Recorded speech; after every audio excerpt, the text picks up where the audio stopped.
నవ్వు నాలుగు విధాల చేటు అని ఎందుకంటారు? అసలు నవ్వుతూ ఉండాలని కదా మనం అనుకుంటూ ఉంటాం. మరి నవ్వు నాలుగు విధాల చేటు ఏ విధంగా అవుతుంది? ఏ వ్యక్తి అయినా కూడా ఎప్పుడూ నవ్వుతూ సంతోషంగా ఉంటే ఆరోగ్యంగా ఉంటారు.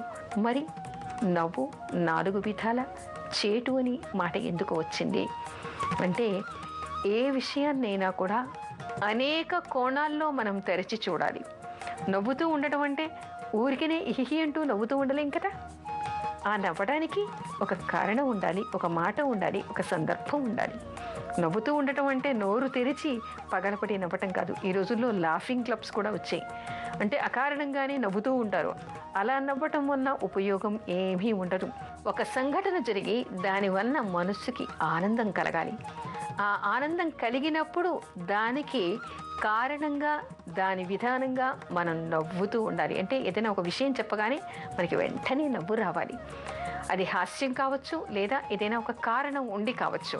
అలా చెప్పినప్పుడు ఒక విషయం వినగానే, ఒక విషయం చూడగానే మనకి తెలియకుండానే మన శరీరంలో మార్పు వచ్చి మనం బాగా హాయిగా నవ్వగలిగేలాగా ఉండాలి. అలా నవ్వినప్పుడు ఏమవుతుందంటే మన శరీరంలో ఉండేటువంటి అనేక నాడులు రిలాక్స్ అవుతాయి. రిలాక్స్ అవ్వటం వల్ల ఏమిటంటే నరాలన్నీ రిలాక్స్ అవ్వటం వల్ల, నాడులన్నీ రిలాక్స్ అవ్వటం వల్ల అనేక రోగాలు మనకి పోతాయి. కానీ కొన్నిసార్లు మనం ఆ కారణం కూడా నవ్విస్తూ ఉంటాం.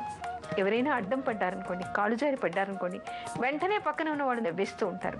కానీ మన నవ్వు ఇంకొకరికి అవమానం కలిగేలాగా, ఇంకొకరిని అపహాస్యం చేసేలాగా ఆ నవ్వు ఉండకూడదు.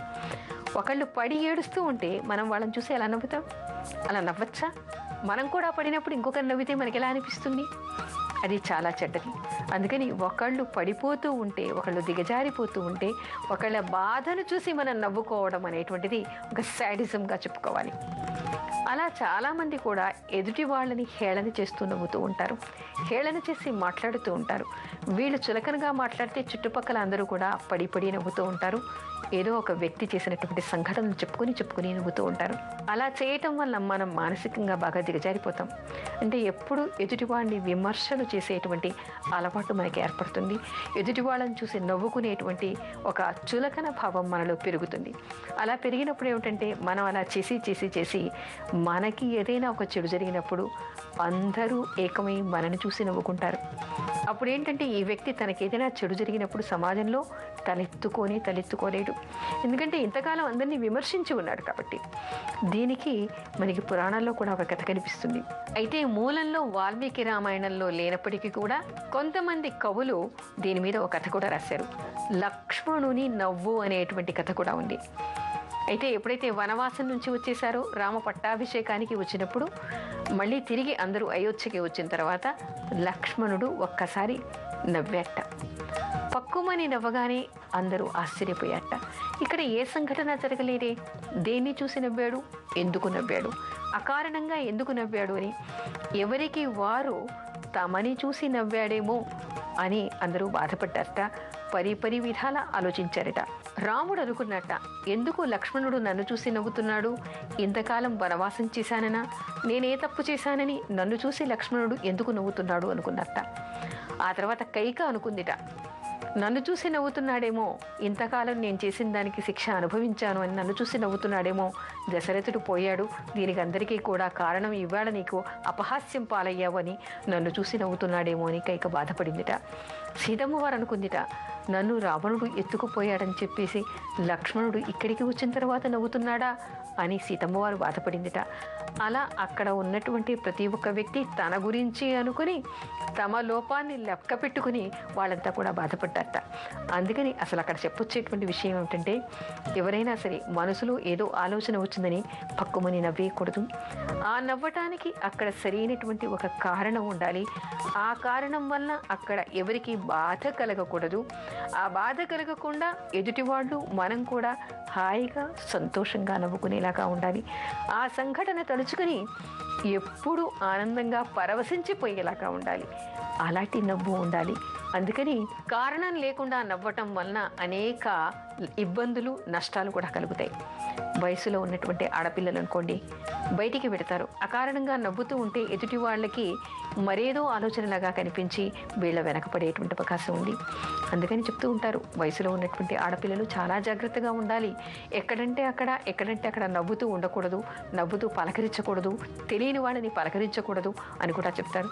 ఎక్కడంటే అక్కడ నవ్వకూడదు, నవ్వాలి, సంతోషంగా ఉండాలి, కానీ దానికి ఒక కారణం ఉండాలి. దానివల్ల ఎవరికి కష్ట నష్టాలు, అపోహలు కలగకూడదు. అలాంటి నవ్వుకోవాలి అని చెప్పేసి మనకి చెప్తూ ఉంటారు.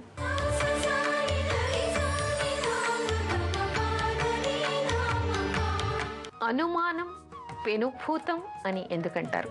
అసలు కొంతమంది వ్యక్తులకు ఎప్పుడూ అనుమానాలే. అసలు వాళ్ళ బుర్ర అనుమానాల పుట్టలాగా ఉంటుంది. ప్రతి విషయాన్ని వాళ్ళు నెగటివ్గా ఆలోచిస్తూ ఉంటారు. ఏం చేశారో, అక్కడికి వెళ్ళి ఎవరి గురించి మాట్లాడారో, ఏం చేశారో ఎప్పుడు అనుమానాలే. కొంతమంది పురుషులకి భార్యల మీద అనుమానాలు, కొంతమంది స్త్రీలకి భర్త మీద అనుమానం, కొంతమందికి తమ కింద పనిచేసే వాళ్ళ మీద అనుమానం. ఏం చేస్తున్నారో, ఏం నష్టం చేస్తారో, ఎక్కడికి వెళ్ళి ఏం మాట్లాడారో, అందరూ తమ గురించి ఏమనుకుంటున్నారో అని చెప్పేసి అనుమానపడుతూ ఉంటారు. అయితే ఈ అనుమానం అనేటువంటిది ఎంత భయంకరమైనటువంటి విషయమో తెలుసుకోవాలి. అసలు నిజానికి అనుమానాలు ఎందుకు కలుగుతాయి? అనుమానం ఎందుకు వస్తుంది? కొంతమంది పురుషులకి చిన్నప్పుడే, అంటే వాళ్ళకి బుద్ధి తెలియనటువంటి వయస్సులో కొన్ని చూడకూడనటువంటి సంఘటనలు, వాళ్ళు బాగా ప్రేమించేవాళ్ళు, దగ్గరగా ఉన్న వాళ్ళు చేయటం వల్ల వాళ్ళకి అనుమానాలు పెరిగి, తర్వాత భార్య మీద కూడా వాళ్ళకి అనుమానం ఏర్పడి, ప్రతి స్త్రీని కూడా అదే కోణంలో వాళ్ళు చూస్తూ ఉంటారు. కానీ ప్రతి వ్యక్తి కూడా చిన్నప్పుడు ఎలాంటి సంఘటనలైనా చూసి ఉండొచ్చు. తల్లిని చూసి ఉండవచ్చు, అక్కని చూసి ఉండవచ్చు, మరేదైనా ఇరుగు పొరుగును తప్పుగా వాళ్ళు చూసి ఉండొచ్చు. కానీ ప్రతి స్త్రీ కూడా తప్పు చేస్తుందని భావించడం అనేటువంటిది మానసిక వైకల్యంగా చెప్పుకోవాలి, మానసికమైనటువంటి జబ్బుగా చెప్పుకోవాలి. ఎందుకంటే అందరినీ అదే కోణంలో చెప్పకూడదు, అందరినీ అదే కోణంలో చూడకూడదు.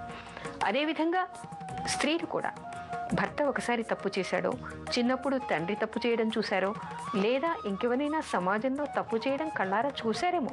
అలా చూసినప్పుడు ప్రతి వ్యక్తిని కూడా అనుమానంతో చూడడం అనేటువంటిది అదొక మానసికమైనటువంటి జబ్బుగా చెప్పుకోవాలి. ఎప్పుడు అనుమానిస్తారు మనుషులు? అయితే చిన్నప్పుడు ఎవరినైనా చూడాలి, లేదా వాళ్ళు ఎవరిని అనుమానిస్తున్నారో ఆ అనుమానించింది కళ్ళారా వాళ్ళు చూసినప్పుడు ఒక్కొక్కసారి ఏమవుతుందంటే, అనుమానం పెనుభూతం, వీళ్ళేమిటి ఆ సంఘటన చూసింది కూడా మన కళ్ళు, మన చెవులే మనని మోసగిస్తూ ఉంటాయి. మనం అక్కడ ఏదో జరిగితే మరేదో ఊహించుకునేటువంటి అవకాశం కూడా ఉంటుంది. అందుకని ఒకటికి 4 సార్లు నిర్ధారించుకోకుండా ఎప్పుడు కూడా ఎదుటి వాళ్ళ మీద తప్పు అనేటువంటి నిందను మోపడం, అనుమానంతో మాట్లాడడం అనేటువంటిది ఎదుటి వాళ్ళకి బాధ కలిగించడమే కాదు, ఒక్కొక్కసారి కాపురాలు కూలిపోతూ ఉంటాయి. మానసికంగా చాలా ఎదుటివాళ్ళు వేదన పడుతూ ఉంటారు. లేనిదాన్ని ఉందని చెప్పేసి సతాయించడం, తర్వాత వాళ్ళని అనుమానపు మాటలతో పొడిచి మాట్లాడడం వల్ల చాలామంది ఏడుస్తూ ఉంటారు, ఆత్మహత్యలు చేసుకుంటూ ఉంటారు. కొంతమంది భార్యాభర్తలు ఈ కారణంగా విడిపోతూ ఉంటారు కూడా. అసలు అనుమానం ఎందుకు? ఏ మనిషిని ఆ మనిషిలాగా ఎందుకు చూడరు? ఇది నాకేమైనా జబ్బా అని ఎవరికి వాళ్ళు తెరచి చూసుకుంటే ఎంత బాగుంటుంది. నిజంగా ఎన్నో కాపురాలు విడిపోకుండా ఉండేటువంటి అవకాశం, వాళ్ళ పిల్లలు వాళ్ళ కుటుంబంలో పెరిగేటువంటి అవకాశం, వాళ్ళకి మానసిక క్షోభ తగ్గేటువంటి అవకాశం ఉంటుంది. నిజంగా అనుమానించేటువంటి వ్యక్తి మాత్రం మనశ్శాంతిగా ఉంటారా? లేదు. 24 గంటలు చికాకుతో ఇంకేమిటో ఆలోచిస్తూనే పోతూ ఉంటారు. అందుకని అనుమానం అనేటువంటిది పెను భూతం లాంటిది. భూతం మీద ఉంటే ఎలాంటి చెడ్డ చర్యలు చేస్తూ ఉంటారో అలాంటి చెడు పనులు వీళ్ళు చేస్తూ ఉంటారు. స్త్రీలు కానీ పురుషులు కానీ అసలు అనుమానం అనేదాన్ని పక్కన పెట్టాలి.